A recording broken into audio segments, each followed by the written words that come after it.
오늘 오래간만에 요한복음 강해로 돌아왔습니다.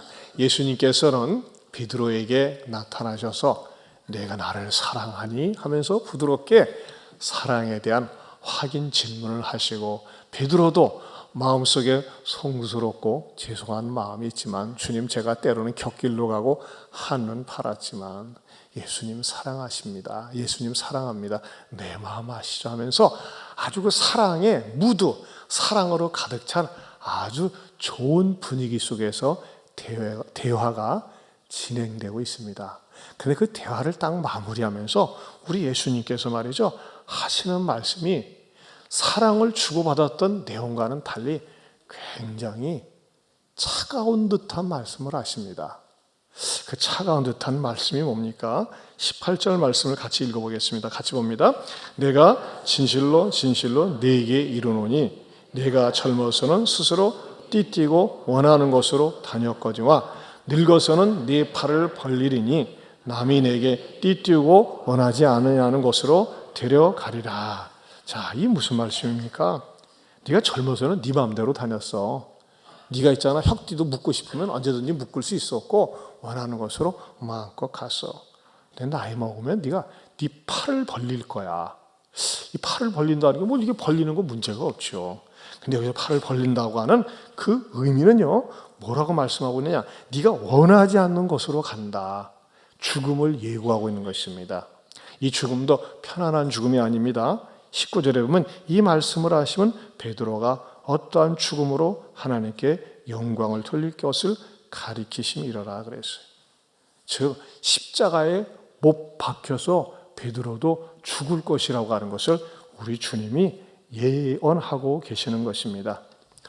자, 지금 말이죠, 사랑이 무릎을 걷는데 죽는다는 얘기를 해요. 죽어도 잘 죽는 게 아니라 인간적인 눈으로 보면 비참하게 죽는다는 것입니다. 어떻게 보면 말이죠, 굉장히 서운한 얘기입니다. 섭섭한 얘기입니다. 여러분 생각을 해보세요. 한참 사랑의 분위기 속에, 무드 속에서 가고 있는데 너 죽을 거야. 내가 네 팔을 벌려가지고 죽어. 근데 고통스럽게 죽어. 그렇게 얘기하고 있는 거예요.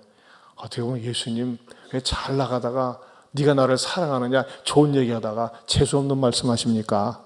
그렇게 반박할 수도 있는 그런 분위기입니다. 그렇지 않습니까? 사실 죽는다는 얘기는 잘 끄집어내지 않습니다. 그런데도 불구하고 주님은 죽는다는 얘기를 하세요. 그리고 어떻게 죽는다고요? 두 팔을 벌리고 죽는다. 십자가의 죽음을 죽는다고 하는 것을 말씀하고 있는 것입니다.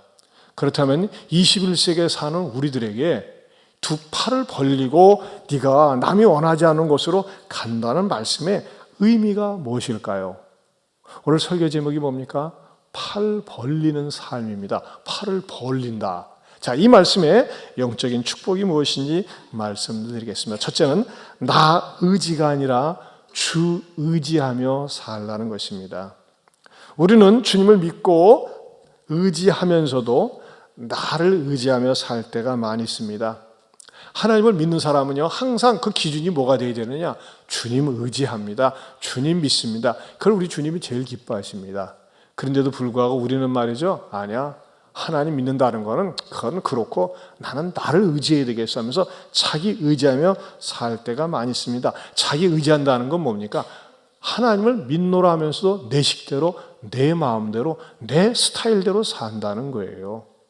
그런 내 마음에 들지 않으면 쉽게 하나님을 외면하거나 한눈 파는 삶을 갖다가 내 의지대로 산다고 하는 것입니다. 예수님께서 공적인 사역을 하시면서 백성들에게, 이스라엘 백성들이 인기가 치솟아 오를 때가 있었습니다. 그건 뭐냐? 예수님이 베세다 광야에서 배고픈 민중들에게 떡을 떼어서 주셨어요. 그때 남자만 5,000명, 여자까지 합치면 한 2만 명, 아이들까지 합쳐서 굉장히 많은 숫자에게 떡을 떼어 나눠 주셨습니다. 그때 이스라엘 백성들이 막 화를 질렀어요. 이야, 예수만 따라다니면 먹고 살 걱정은 없네. 전양반이 왕이 되었으면 좋겠네. 전양반이 임금이 되었으면 좋겠네 하면서 말이죠, 예수님을 쫓아다니면서 왕을 삼으려고 그랬어요. 그때 예수님은 도망가셨어요. 예수님 도피하셨어요. 니네들이 뭐가 착각하고 있다. 지금 너희들이 당장 먹을 것이 없어가지고 내가 하늘 표적으로 보리떡 5개와 물고기 2마리를 가지고 한 2만여 명 먹였지만 내가 이것을 위해서 온 것이 아니다. 너희들의 육신의 필요를 채우기 위해서 온 것이 아니다. 육신의 욕망을, 배고픔만을 해결하기 위해서 온 것이 아니고 나는 너희들에게 하늘 양식을 먹여주기 위해서 왔다 하면서 예수님께서 피했다가 그 남아있는 사람들에게 말씀을 하셨어요. 그러니까 여러분 보세요. 예수에게 왔던 사람들은 단순히 눈에 보이는 육신적인 욕망, 이 세상의 출세, 성공, 잘 되는 거, 건강하는 거, 번영하는 거, 이런 눈에 보이는 것만을 요구하러 예수님에게 나왔는데 아니야. 그게 인생의 다가 아니야. 눈에 보이지 않는 세계가 있어. 그건 영적인 세계야. 특별히 너희들이 하늘 양식을 먹어야 돼. 하늘의 양식. 하늘의 양식이 뭔지 알아? 나야, 나. 나를 먹어야 돼. 도무지 이해가 되지 않는 말씀을 하십니다. 나를 먹다니. 우리가 식인종인가? 예수를 먹게? 내 살을 먹고 내 피를 마셔야 된다 이렇게 말씀하셨어요. 그 말씀은 영적인 말씀이셨습니다. 여러분 교회 나오면서도 마찬가지예요. 여러분들의 개인들의 어떤 욕구와 욕망을 채우기 위해서 보상받기 위해서 응답받기 위해서 나올 수도 있어요. 하지만요, 그것은 1차적인 수준입니다. 그건 세상적인 종교에 다 있습니다. 중요한 것은 뭐냐? 하늘 양식을 먹고자 하는 목마름이 있어야 됩니다. 그럼 하늘 양식이라는 건 뭐냐? 바로 예수 그리스도를 믿는 것입니다. 예수를 믿는 게 바로 하늘 양식을 먹는 것이라고 사람들에게 예수님이 설명을 했는데 사람들이 뭐라고 그랬어요? 어렵다. 무슨 말인지 어렵다. 예수를 믿는 게 하늘 양식을 먹는 거야. 어려워. 나는 아직 받아들이지 못하겠어 하면서 말이죠. 사람들이 뿔뿔이 흩어졌습니다. 그때 예수님께서 제자들에게 말씀하셨어요. 너희들도 갈래? 너희들도 이해 못하니까 갈래? 그때 베드로가 아주 유명한 얘기를 했습니다. 요한복음 6장 68절 같이 읽어보겠습니다. 시작. 시몬 베드로가 대답하되 주여 영생의 말씀이 주께 있사오니 우리가 누구에게로 가오리이까? 다시 한번요. 시작. 시몬 베드로가 대답하되 주여 영생의 말씀이 주께 있사오니 우리가 누구에게로 가오리이까? 영생의 말씀, 영원히 사는 말씀이 주께 있는데 우리가 누구에게로 가겠습니까?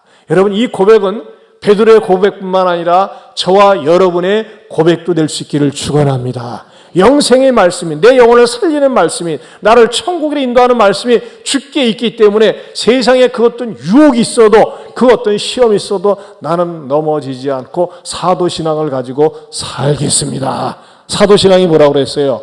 위협해도 주일 성수, 배고파도 11조, 힘들어도 봉사, 바빠도 전도, 이게 사도신앙이라고 특세때의 말씀을 드렸어요.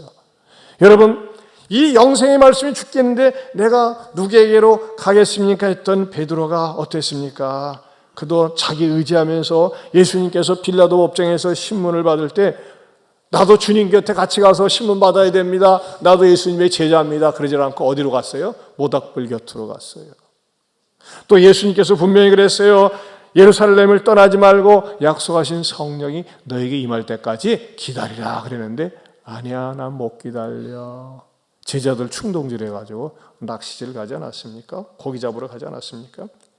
여러분 예수를 믿어야 될 사람이, 하나님 믿고 따라야 될 사람이 따르지 않고 한눈 팔고 자기 의지대로 살면요, 자기 의지대로 살게 하나님 또 내버려 둬요. 근데 뭐냐? 그 결과는 고통과 괴로움과 아픔과 슬픔이 기다리고 있다고 하는 것입니다. 그렇기 때문에 예수를 믿기로 작정했으면 비록 좁은 문 좁은 길에 들어선 이상 예수 절대 의지하고 구주 예수 의지함이 받은 증거 많도다. 예수 의지하고 살 수 있는 저와 여러분들이 될 수 있기를 축원합니다.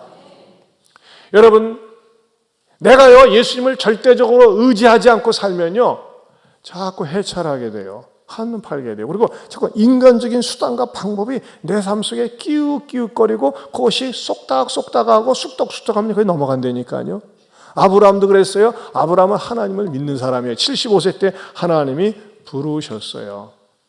그러면서 내가 너를 모든 민족의 축복의 근원으로 삼으리라, 축복의 통로로 만들리라 말씀하셨어요. 얼마나 좋은지 몰라요?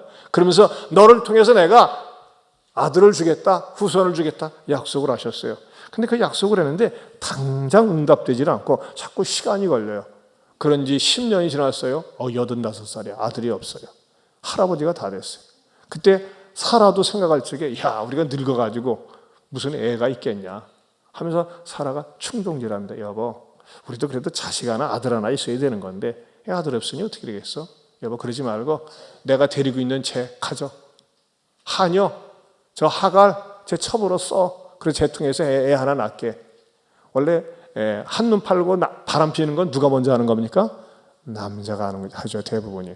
근데 자기 아내가 충동질을 해. 그러니까 아브라함이 어떻게 합니까? 그럼 못 쓰지. 하나님이 약속했는데 기다려야지. 그럼 되겠어? 그렇지 않으면 하나님을 기도하면서 하나님, 제가 말이죠, 이렇게 하나님의 아들 주시기로 약속했는데 말씀이 없으시니까는 제 아내가 자꾸 이렇게 성화로 자꾸 이 세컨드를 얻으라고 하는데 이게 되는 겁니까? 그 물어봐야 되는데 아브라함은 말이죠, 물어보지 않고 입 싹 씻고 말이죠, 어떻게 합니까? 그래? 그래, 뭐 내가 당신이 시켜서 하는 거니까 하면서 그 아내 말 듣고 하갈을 첩으로 얻어서 누구를 낳았습니까? 이스마엘을 낳았습니다. 근데 그거로 끝납니까? 세월이고 시간이 흐르면서 지금 전 세계에서 세계적인 고통을 주고 있는 족속들이 누굽니까? 이스마엘 후손들이에요. 이스마엘 후손들이 무슬림이요, 이스마엘 후손들이 전부 다 그 아랍 제국 아닙니까? 아마 천국에 있으면서도 이 아브라함이 그럴 거예요. 와, 이 순간의 결정이 이거 평생 고통을 주는 게 아니라 영원토록 인류에게 고통을 주는구나. 그렇게 탄식을 하고 있을 것입니다. 여러분, 그렇습니다. 우리가 말이죠, 신앙생활을 하면서도 주님을 믿는다고 하면서도 빨리 응답되지 않는다고, 내가 원하는 대로 이게 딱 이루어지지 않는다고 인간적인 수단과 방법을 취하다가는 그게 또 될 수도 있어요. 하지만 그것은요, 곁길이고 한눈 파는 길이고 외도하는 거예요. 그렇기 때문에 우리는 어떻게 됩니까? 절대 한눈 팔지 말고 주님이여 내 손을 꼭 잡고 가세요. 주님을 의지하면서 주님을 바라보면서 살 때 내가 실수하지 않고 주님 원하시는 방법대로 주님 스타일로 살게 되는 줄로 믿습니다. 사랑하는 성도 여러분, 한번 여러분들이 여러분의 신앙생활을 점검해 보세요. 내가 정말 신앙생활하는 건가? 하나님 중심으로, 말씀 중심으로 살고 있는가? 아니면 하나님의 말씀은 말씀이고 하나님의 생각은 하나님의 생각이고 내 식대로 내 스타일대로 살고 있지 않는가? 여러분, 이거 하셔야 돼요. 하나님의 말씀을 멀리하고 살면요, 어떤 일이 있는지 아세요? 하나님께서는 성경을 통해서 수없이 많은 약속의 말씀들을 하셨는데 그것을 멀리하고 내 식대로 살면 이거가 나타납니다. 약속 붙잡고 기다리면 이삭 낳고 서두르면 이스마엘 낳는다. 다 같이 시작. 약속 붙잡고 기다리면 이삭 낳고 서두르면 이스마엘 낳는다. 이스마엘이 누구예요? 첩의 자식이에요. 두고두고 고통을 주는 거예요. 하나님이 주신 약속 말씀을 붙들고 당장 지금 역사하지 않고 응답하지 않는다 할지라도, 주께서 나에게 약속하신 말씀이 좀 느리다 할지라도, 더디다 할지라도 기다리면서 살 때 반드시 저와 여러분에게 꼭 필요한 이삭을 주시리라 믿습니다. 그렇기 때문에 여러분, 우리는 날마다 주님의 손을 붙잡고 가야 됩니다. 이 찬양이 있어요. 주님이여 이 손을 꼭 잡고 가소서, 약하고 피곤한 이 몸을. 제가 한번 여러분을 불러드릴게요.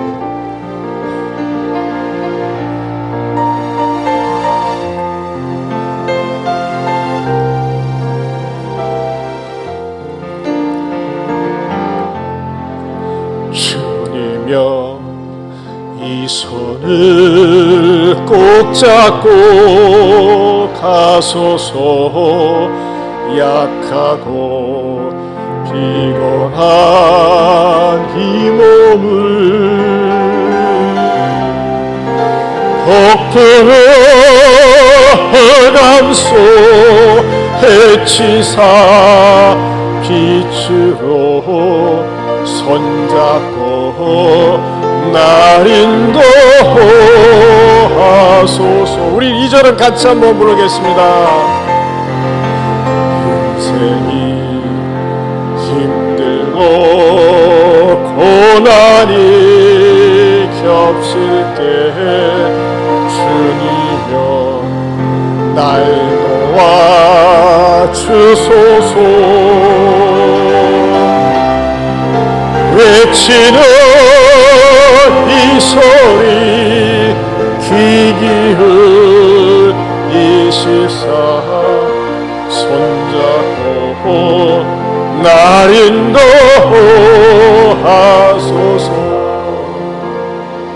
우리 주님은 내 손을 꼭 잡고 가길 원하세요. 내가 놓지 않으면 돼요. 나도 주님 손을 꼭 잡고 주님을 의지하며 살 수 있기를 축원합니다. 우리 주님께서 베드로에게 내 팔을 벌리리니 남이 내게 띠띠우고 원하지 아니하는 곳으로 데려간다는 이 말씀의 두 번째 의미는 뭘까요? 두 팔을 벌린다고 하는 것은 하나님께 항복하겠다고 하는 것입니다. 여러분, 팔을 딱 벌리는 거 어느 때 벌립니까? 물론 기도할 때도 벌릴 수 있지만 다른 사람이 손들어! 전쟁터에서 군인들에게 손들어 할 때 항복합니다. 사실 두 손을 타위에서 벌린다고 하는 것은 좀 자존심 상합니다. 그러나 자기 자신이 무력하기 때문에 손을 들 수가 없어요. 이길 수가 없기 때문에. 근데 여러분, 진정한 신앙생활은 뭔지 아십니까? 하나님 앞에 항복해야 됩니다. 내가 죽어야 됩니다. 십자가에 내가 죽어야 됩니다. 그래야지만이 그걸 통해서 하나님은 영광을 받으십니다. 자, 하나님은요, 우리 주님께서는 베드로가 어떠한 죽음으로 그 십자가에 죽는데 말이죠. 그 나중에 십자가를 못 박혀 죽을 때, 나 예수님처럼 똑같이 십자가 못 박혀 죽기는 너무 황송스러워요. 나를 거꾸로 매달아 주세요 하면서 거꾸로 매달려서 십자가에 죽었다고 전해져 내려오고 있습니다. 여러분, 지금은 순교의 시대는 아닙니다. 하지만 우리가 이 땅에 살면서 순교 의식을 가지고 살아야 돼요. 순교 의식을 가지고 산다는 게 뭐니까 내가 죽어야 돼요. 뭐 때문에 문제가 많이 일어납니까? 내가 안 죽는 거예요. 자아가 죽지 않는 거예요. 내가 항복하지 않는 거예요. 여전히 내 혈기가 살아있고 내 욕망이 살아있고 내가 살아있기 때문에 말이죠. 일이 잘 안 되는 거예요. 주님이 나를 통해서 역사하시지 않는 거예요. 내가 주님께 항복을 해야 됩니다. 혹시 이 사람을 아십니까? 13살에 미국 줄리아드 프리스쿨에 입학했고 카네기 홀과 링컨 센터에서 독재와 오케스트라를 협연했고 스위스 로잔 국립음악원을 졸업했고 현재 90여 개국에서 연주 활동을 하고 MBC 드라마 허준, 이산, 동의 등에서 드라마 OST를 작곡하고 영화 봄, 여름, 가을, 겨울 그리고 봄 OST, CCM 등을 갖다가 말하자면은 참여했고 작곡했던 그리고 국내 최초의 휘슬 솔로 음반을 낸 사람이 있습니다. 누군지 아십니까? 이 사람을 일까 소위 송솔나무입니다. 이름이 성이 송이고 이름이 솔나무예요. 이름을 나무 이름으로 졌어요. 이 솔나무를 말이죠. 이번은 잠깐 여러분에게 사진을 보여드리면 이 세계적인 플루티스트인데 말이죠. 이게 막 연주하는 거예요. 플룻 가지고 연주를 하는데 그 뒤에는 말이죠. 이렇게 사진을 걸어놨어요. 여기가 어디냐면 우간다예요. 우간다. 여기에서 말이죠. 가난한 아이들, 버려진 아이들, 부모도 없는 아이들을 앉혀놓고 무대를 마련했는데 무대가 어떻습니까? 벽돌을 쌓아놨어요. 이렇게 벽돌을 쌓아놓고 그러면서도 그 멀리까지 가면서도 연주복을 입고 와서 연주를 합니다. 척박한 땅에서 학교에 갈 수 없는 아이들, 외롭고 고통당하는 아이들을 위해서 연주를 하고 아이들에게 자기가 가져온 휘리를 갖다 하나씩 다 나눠줬습니다.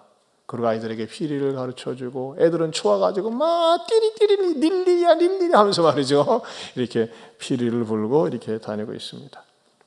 자, 이 송솔나무 씨가 빈부를 초월해서 자기가 가진 재능을 하나님께 드리면서 전 세계적으로 쓰임받게 되는 배경이 있습니다. 하나님께 철저하게 항복하면서부터라는 것입니다. 그가 하나님께 항복하게 된 사연은 이렇습니다. 한때 그는 유학 중에 악기를 3차례나 도둑을 맞았답니다. 처음과 두 번째는 그냥 넘겼는데 이 플루트 요게 말이죠. 하나 1,000만 원짜리 갖다 완전히 잃어버렸어요. 여러분들은 아무렇지도 않게 생각하네요. 굉장히 비싼 겁니다. 그리고 더군다나 자기를 키워준 할머니가 돌아가시자 상실감에 빠져가지고 교회를 들락날락 했었는데 그나마 교회를 안 나가고 말았어요. 그리고 학교도 갈 수 없기 때문에 폐인처럼 지내는데 그러다가 스위스 로잔 음악대학 교수님이 이 솔나무가 불어를 못하니까 그 교수님이 얼마나 친절한지 말이죠. 일부러 영어 학원을 다니면서 영어를 배워가지고 솔나무에게 플룻을 지도해 주는 거예요. 참 교수님도 훌륭해요. 근데 이 교수님이 북스토프 교수였는데 그 연주회 가가지고 너무너무 충격적인 인상과 도전을 받습니다. 그 교수님이 말이죠. 다 연주를 하는데 그 북스토프 교수가 연주를 하는데 그 많은 관중들이 있는데도 다른 데는 쳐다보지도 않고, 원래 원주자들은 말이죠, 이렇게 막 관중들을 쳐다보면서 이렇게 하는 거 아닙니까? 근데 딱 시선이 한 군데만 집중되어 있어요. 거기만 계속 쳐다보면서 처음부터 끝까지 연주를 하는 거예요. 그 사람이 누구였느냐? 보니까요, 그 사람은 뭐 잘생기거나 똑똑한 사람도 아니고 아저씨인데 휠체어를 타고 있고, 침이 말이 이렇게 틀어져가지고, 이렇게 입술이 틀어져가지고 침이 막 흘러내리고, 그리고 몸도 제대로 가누지도 못하고 막 괴성을 지르고 소리를 지르는데 그 사람만 쳐다보고 계속해서 플루트를 연주를 하는 거예요. 야, 희한하다. 저 사람은 누군가? 왜 교수님은 왜 저 사람만 바라보면서 그렇게 연주를 하는가? 도대체 무슨 사연이 있는가? 그래서 끝난 다음에 물어봤어요. 교수님은 말이죠, 왜 많은 회중들이 있는데 그 이상하게 장애를 앓고 있는, 극심한 장애를 앓고 있는 그 사람만을 쳐다보고 연주를 하세요? 그 사람은 내 남편이야. 그래요? 어떻게 남편이 저렇게 되셨어요? 내가 있잖아, 파리 연주회 때 내 남편을 만났거든. 그런데 남편이 교통사고로 완전히 반신불구가 됐어. 그래가지고 뇌를 다치고 온몸을 못 쓰니까 꼼짝을 못해. 근데 나는 내 남편을 영원토록 사랑하기로 작정을 하고 지금도 사랑을 하고, 내 연주회 때마다 나오는데 난 남편을 보면서 연주할 때 용기가 나고 힘이 나. 그러면서 그 교수는 가르쳐 줬습니다. 솔나무야, 내가 지금 플루트를 지금 공부하지만 음악은 학위에서 나오는 게 아니야, 내 마음에서 나오는 거야. 거기에 도전을 받습니다. 그리고 네가 지금 어떤 상실감과 아픔 가운데 있지만 그것을 잘 승화시키면은 고통이 너무너무 감동적인 음악으로 나오는 거야. 이 말씀에 도전을 받고 이 정신을 가지고 열심히 뛰어서 나중에 대중가수 앨범 및 영화의 드라마 OST에 참여해가지고 세상 음악에 빠져 삽니다. 그리고 돈도 어마어마하게 벌게 됩니다. 그러면서 하나님을 점점 멀리하게 되었습니다. 왜 맨날 연주해 달라고 그러고, 뭐 한 번씩 갈 때마다 말이죠, 연주할 때마다 1,000,000원씩 그 뭐 강사비를 받고 그랬대요. 그런데 그러던 어느 날 말이죠, 어떤 일이 납니까? 열린 예배, 우리 교회처럼 이렇게 새생명 축제나 또는 총동원 주일 이렇게 가서 예배를 드릴 때였습니다. 근데 예배 시간에, 설교 시간에 목사님이, 자, 여러분 가운데서 말이죠, 여러분 가운데 전에 교회 다니셨다가 쉬셨던 분들이 있죠. 이제 하나님 앞에 나오세요. 하나님 앞에 항복하세요. 그리고 예수 믿고 싶은 사람 그 자리에서 조용히 일어서세요. 하는데 자기는 창피해서 가만히 있었대요. 근데 자기를 데리고 온 형이, 야, 바로 널 두고 하는 거야. 엄마 일어서. 네가 항복해야 돼. 하면서 얘기를 하는 거예요. 싫다고 그랬어요. 근데 계속해서 목사님이 얘기하십니다.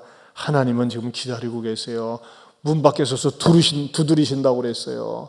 미루지 마세요. 지체하지 마세요. 하나님께 항복하세요. 그래야지만 행복하답니다. 그렇게 말씀하실 때 성령님께서 갑자기 자기 뒤통수를 치는 것 같았대요. 맞다, 맞아. 내가 스위스에서 그 비싼 플루트를 도둑맞은 게 아니라 내가 하나님께 대한 첫사랑이 도둑맞았구나 하면서 그때 울면서 일어서서 예수님을 다시 영접하고 다시 첫사랑, 첫 믿음을 갖게 됩니다. 그때가 2004년이었습니다. 그러면서 은혜 받고 결심하고 이제 자기를 위해서 연주하고 자기 명예를 위해서, 자기 수입을 위해서 활동하는 것을 중단하고 전 세계에 다니면서 플룻을 가지고 하나님을 전하는 그런 사명을 가지고 삽니다. 현재까지 92개국에 다니면서 이렇게 플룻을 전하고 복음을 전합니다. 사랑하는 성도 여러분, 혹시 여러분 가운데서 여러분의 인생 속에 도둑맞은 게 뭡니까?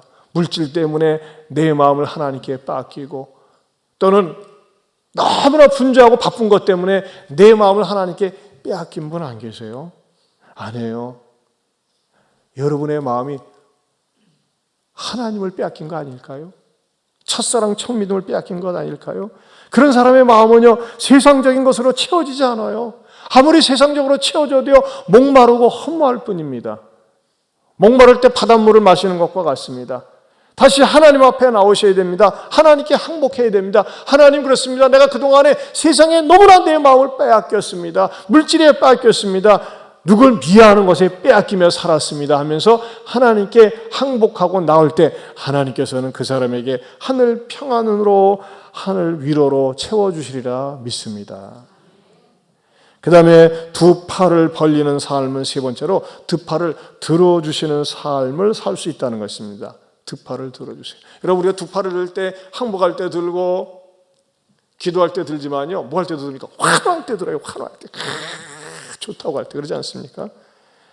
여러분, 하나님께서 내 삶 속에 응원하시면서 환호해 주시는 삶, 그게 어떤 삶일까요? 가치 있는 삶을 살 때입니다. 그리고 내 안에서 예수 그리스도가 존귀하게 되어지는 삶을 살 때입니다. 이 송솔나무 얘기를 맞이해야 하겠습니다. 이 송솔나무는요, 이 플룻을 가지고 이슬람 꽃을 비롯해서 심지어 북한, 중국, 베트남, 아무튼 전 세계에 다니면서 연주를 합니다. 그런데 이 송솔나무는 그가 연주할 때 3개 내지 5개 악기를 가지고 다닌다고 합니다. 첫 번째 악기는 은으로 만든 알토 플룻입니다. 허준에서 부르는 악기입니다. 두 번째는 세계에서 2대밖에 없는 18K 플래티넘 헤드로 제작한 플루트랍니다. 그 플루트에는 다이아몬드라든지 보석 그런 게 박혀 있어요. 그리고 마지막은 나무 재질로 만든 그런 플루트입니다. 필입니다. 이것이 낡아가지고 말이죠, 그 본드로 붙였대요. 그런데 돈으로 따지면 그 알토 플루트는 현재 시가로 2천만 원, 그리고 두 번째 것은 말이에요 15만 불, 약 1억 한 6천만 원 정도 된답니다. 그런데 사람들이 어떤 악기로 부를 때 가장 감동을 받고 좋아하느냐, 한 2만 원짜리 되는 그런 그 나물로 만든 악기랍니다. 드라마 동의를 녹음할 때 그 휘슬로 불었답니다. 그 악기 하나 때문에 말이죠, 오케스트라 단원들이 협연하러 비행기를 타고 오고 그런다고 하는 것입니다. 그러면서 뭐라고 얘기하느냐? 가장 비싼 거, 고급스러운 거, 중요한 악기가 아니라 누구 손에 붙들려서 연주하느냐가 중요하다고 하는 것입니다. 잠깐 여러분, 시간이 있어서 한번 연주를 잠깐 들려드리겠습니다. 피리 가지고 연주하는 거 잠깐 들려드릴게요.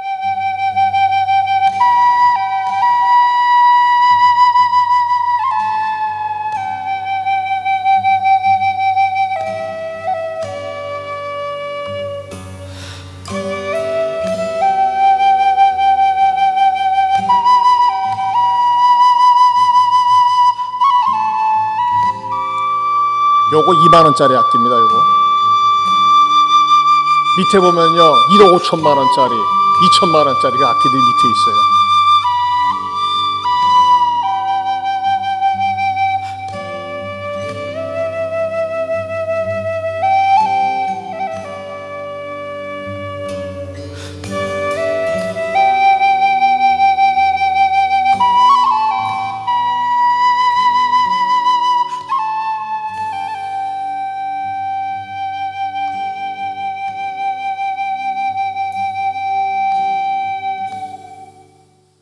자, 그런데 말이죠, 이 송솔나무 씨는 말이요, 전 세계적으로 다니지만 우리가 그런 생각, 뭐 공부를 많이 해가지고 뭐 돈도 좀 벌어가지고 일본에서 살고 있는데 뭐 이렇게 생각하겠죠.